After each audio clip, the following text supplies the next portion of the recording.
Hello, BookTube. It's Rosa Skelly about the books. It's the last Thursday in Victober, so I'm back for the second of my Victober Poetry Thursday combination videos about the Brownings. Now, last week I told you about how Elizabeth Barrett and Robert Browning met, how he was a slightly younger poet who really admired her work. She was the more famous of the two at the time. And they fell in love. They had a secret romance and a secret marriage in 1846. And I told you about the sonnets that she wrote during their secret romance that were published in 1850. But I want you now to imagine the Brownings in 1846 going off together after their marriage to live in Italy. They chose Italy because of her. She was, something of an invalid, and the climate they thought would be better for her health. They settled there very happily. They had a son there, known as Pen, and they mostly lived in Florence in a house called Casa Guidi. So the book or poem that I'm going to talk about today is Browning's poem, The Ring and the Book. An epic poem in 12 sections. And the origin of this poem lies in their life together in Florence. So I want you to imagine a sunny day in June in 1860.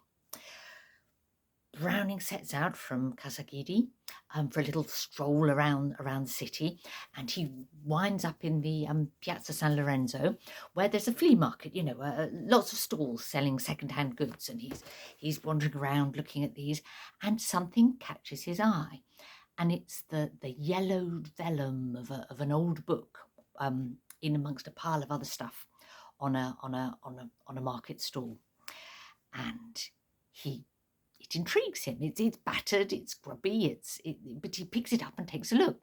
And what he finds is that it's a book with a collection of documents in it, an assortment that were bound together by a lawyer at 200 years before. And they all relate to an interesting murder trial that took place in Rome in 1698. So he decides to buy the book, and he obviously, Elizabeth is expecting him home because he needs to walk back to Casa Guidi, but as he walks, he can't resist having a look inside and a read of the book, and he finds that it's got printed versions of the legal arguments from the trial, and bits of evidence, and a couple of popular pamphlets of the day, and some handwritten letters, all bound together. And the story that emerges from those of a loveless marriage, a fleeing wife, a jealous husband, a murder, and a trial is so dramatic. He's sucked into it,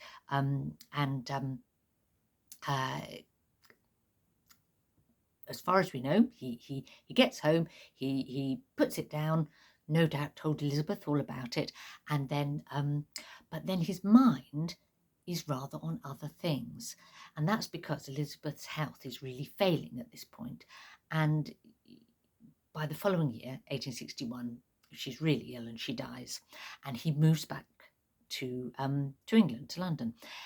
But we know that he took the old yellow book with him, and obviously it was still kind of like brewing in the back of his mind, because he thought to himself that the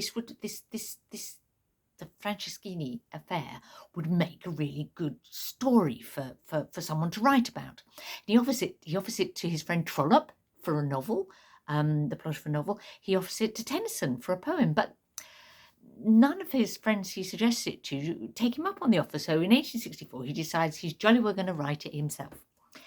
And this is the book that results. Okay. And so it was it took him about 4 years to write. His father died during that time, and things got in the way a bit. But between 1864 and 1868, he writes a book. He completes it. It's published in 4 volumes in 1868 and into 1869, and it's his bestseller.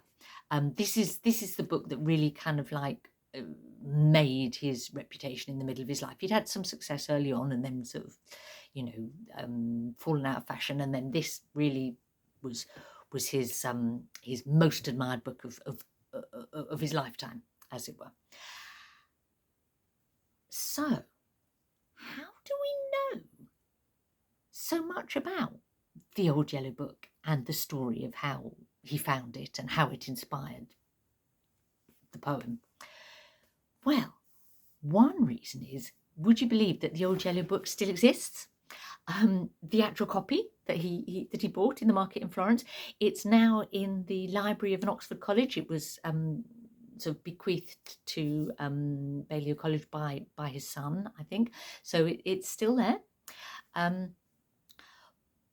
But we also know the story because in the first book of the poem, he describes it. He tells us the tale of that day and how he picked out the book and how it captured his imagination.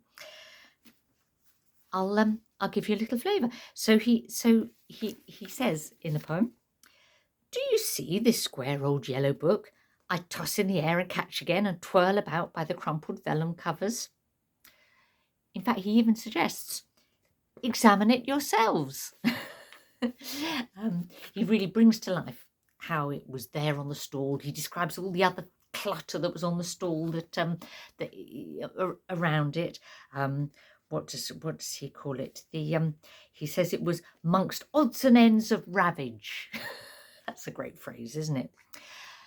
And he tells us that he bought it for a lira, so a few pence, as it were.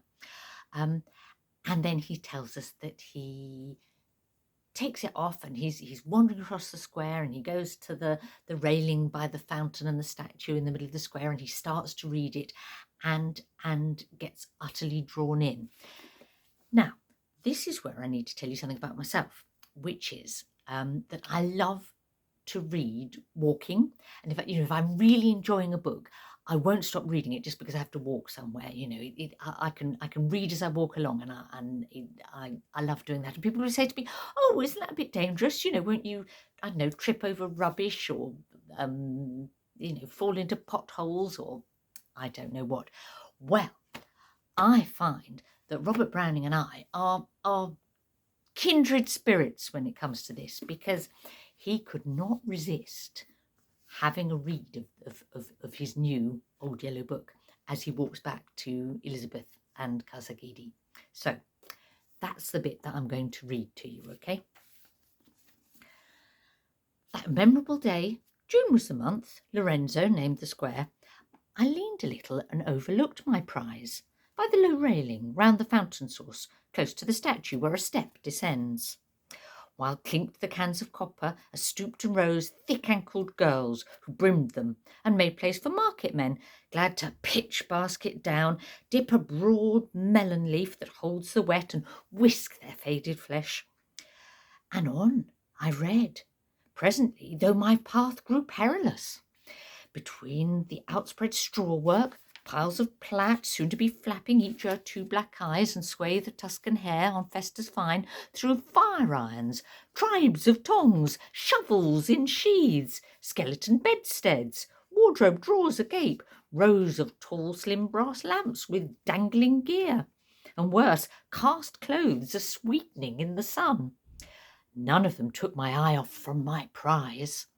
Still read I on, from written title page to written index, on through street and street, at the Strozzi, at the Pillar, at the bridge, till by the time I stood at home again, in Casa Guidi, by Felice Church, under the doorway where the black begins with the first stone slab of the staircase cold, I had mastered the contents, knew the whole truth, gathered together, bound up in this book, print 3/5, written supplement the rest, Romana homicidiorum, nay, better translate, a Roman murder case.